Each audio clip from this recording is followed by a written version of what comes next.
मैं हूं जहांगीर रियासत। न्यूज एफ के में आपका स्वागत है। शहर इनका तो फिकर भी इनकी। इनका नाम एडवोकेट अब्दुल जब्बार मोमिन। कई मुद्दों पे इन्होंने काम कर चुके इस शहर के अंदर।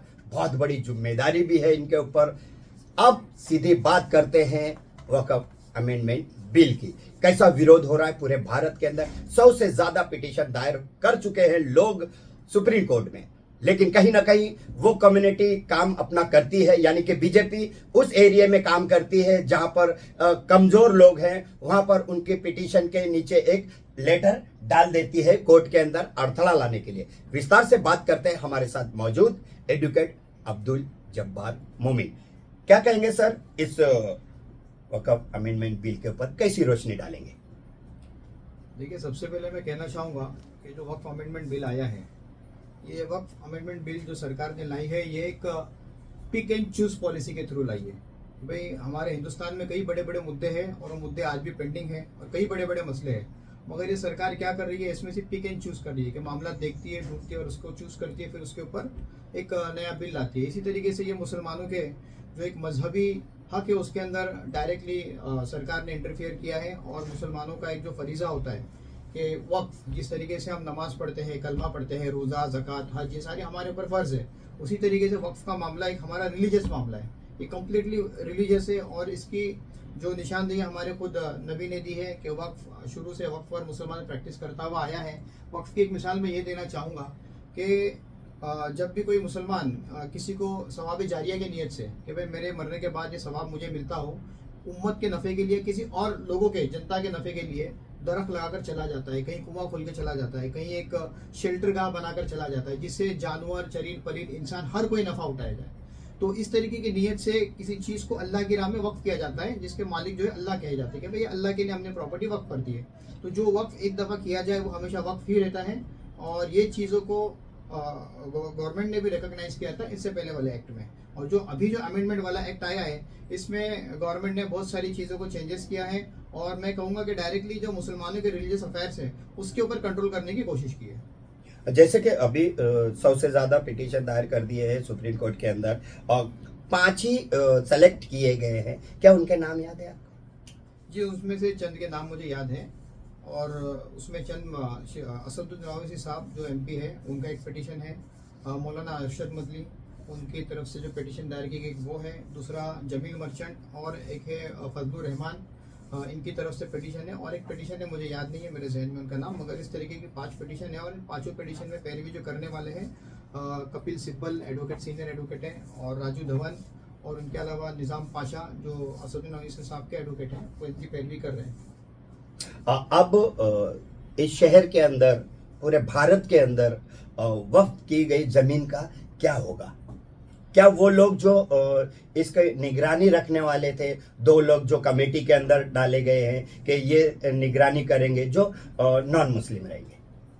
देखिए, सुप्रीम कोर्ट ने अपना रुख इसमें बता दिया है कि ये मुसलमानों का कम्प्लीटली मुसलमानों का एक फरीज़ा है, ये मुसलमानों का अमल है, मुसलमानों का रिलीजन है, मजहब है।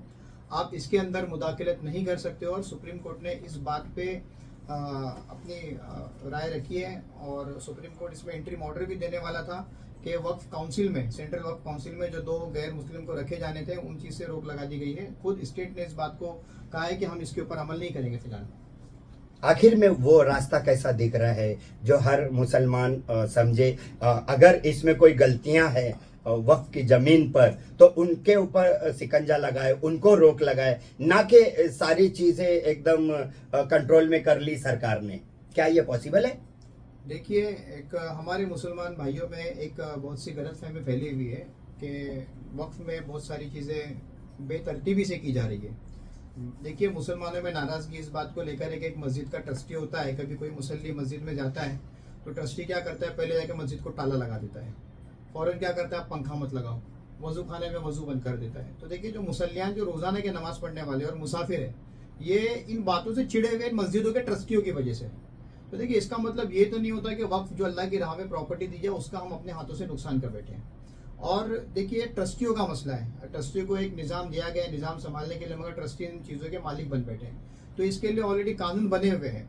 मैं एक मुसलमान होने के नाते, मैं एक मैं अपने मस्जिद का मुसलियान होने के नाते मैं मस्जिद में बैठता हूँ, नमाज पढ़ता हूँ, तो मेरी भी तो जिम्मेदारी है कि अगर कोई ट्रस्टी गलत करे तो मैं उसको एक लेटर लिखूँ कि भाई तू इस प्रॉपर्टी का मालिक नहीं है, ये वक्फ की जायदाद है और यहाँ पे हर मुसलमान का हक है।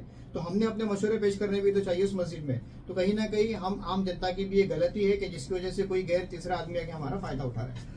वक्फ अमेंडमेंट बिल के ऊपर आखिरी एक इनसे सवाल लेके खत्म करूंगा कि किस तरह से जैसे कि एडवोकेट अब्दुल जब्बार मोमिन जी मुमरा शहर के अंदर बड़े बड़े मुद्दे, बड़े बड़े पार्टी के इन्होंने केस लड़े हैं, इस केस को कहां तक लेके जाएंगे आप? देखिए, इस केस में बड़े बड़े वकील पहले से मौजूद है जिन्होंने रिट पिटीशन दाखिल की है और एक एपीसी आपकी कहीं जरूरत पड़ी तो? देखिए, हमसे काफी बड़े बड़े वकील इस मामले में हैं और पूरी उनकी बाकायदा टीम है। तो मुझे नहीं लगता कि हमारी जरूरत पड़ी। अगर जरूरत पड़ी तो मैं हमेशा 24 घंटे में हर वक्त इस चीज में हाजिर हूँ, मैं रिसर्च करके देने के लिए तैयार हूँ। लेकिन मैं वक्फ के मामले से एक चीज आपको कहना चाहूंगा कि इस वक्फ के अंदर इन्होंने कई प्रोविजंस ऐसे डाले। पहले तो कि मुस्लिम वक्फ काउंसिल के अंदर 2 गैर मुस्लिम होंगे जिनको कंपलसरी कहा था। दूसरी चीज, ये वक्फ अमेंडमेंट आने के बाद हमने देखा कि पहला जो मध्य प्रदेश के अंदर एक मस्जिद को ढाई गई, जो पुरानी मस्जिद थी, तो ये कहीं ना कहीं अमल जैसे इस पे प्रेसिडेंट की साइन हुई, दूसरे दिन से सरकार ने जहाँ पे जो ताकतवर था उसने मस्जिदों को गिराना, मस्जिदों को ताले लगाना। उत्तराखंड का आपको मिसाल देता हूँ, उत्तराखंड में ये वक्फ अमेंडमेंट आने के बाद कई मस्जिदों पर, मदरसों पर ताले लगे। तो ये किस बिना पर लगे थे कि इसमें इन्होंने जो तहसील कलेक्टर होता है इसे ओवर पावर कर दिया।